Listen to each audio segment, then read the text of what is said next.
Welcome back. You're watching Holy Land Uncovered. I'm Tal Heinrich. A week ago, the Jewish people marked Tisha B'Av, a day of mourning to commemorate the destruction of the first and the second temples in Jerusalem. The western wall of the Temple Mount is one of the most magnificent remnants from approximately 2,000 years ago. The wall stretches almost half a kilometer, but today only 70 meters of it is visible to the public. To reach the segments of the wall hidden from view, one should go underground. We sent Shelby Weiner and cameraman David Yachin to the Western Wall tunnels, which are also a time tunnel in ancient Jerusalem.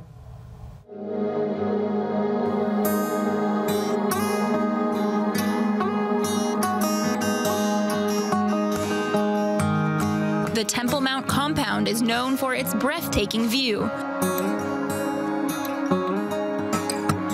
In a single glimpse, visitors can take in thousands of years of history and religion. But to get the full story, you have to dig underneath the surface. A network of tunnels not only takes guests underground, but also through layers of history. Beneath us is the ancient city, and we're actually going through levels of history.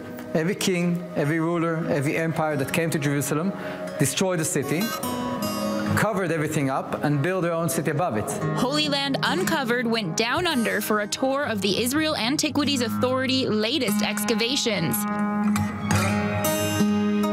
Still closed to the public, the ruins contain structures from the First and Second Temple periods. The passageways can be difficult to navigate, but many religious Jews choose to pray in the dark. And this is the holiest site for Jews from the days of the First Temple until today. Now, the Second Temple stood here until 70 CE, Common Era. The Jews rebelled against the Romans. The Romans put a siege to Jerusalem and destroyed the city. They actually destroyed the city in a day that we call 19 hours. Every year on Tisha B'Av, the 9th day of the Hebrew month of Av, Jewish people around the world mourn the destruction of the temple. The Western Wall tunnels gives us some great insight into the archaeology underneath this holy city. But as you can see, we only have models to tell us what the Second Temple might have looked like. Next, we'll head to the archaeological site of the City of David to see what other clues we can find.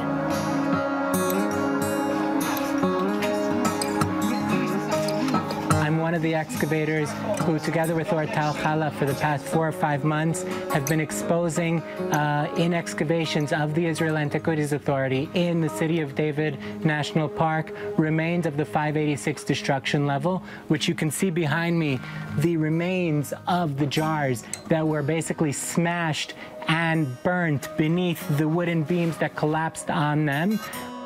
The excavations have unearthed many artifacts that would have been used in the Second Temple period.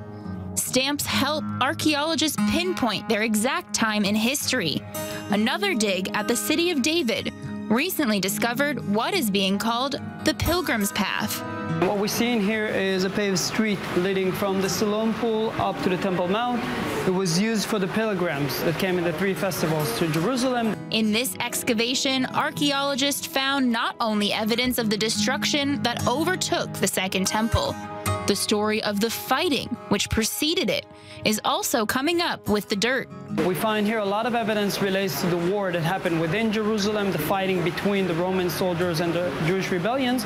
And for evidence, all of the street was covered by ashlars, by stones that came from the houses that was standing along this part of the street. Everything from ballistics to jewelry and ancient architecture can be found beneath the old city. The latest work of the Antiquities Authority gives us new details of life thousands of years ago. But much mystery still surrounds the holiest of holies and the ancient temples of Jerusalem.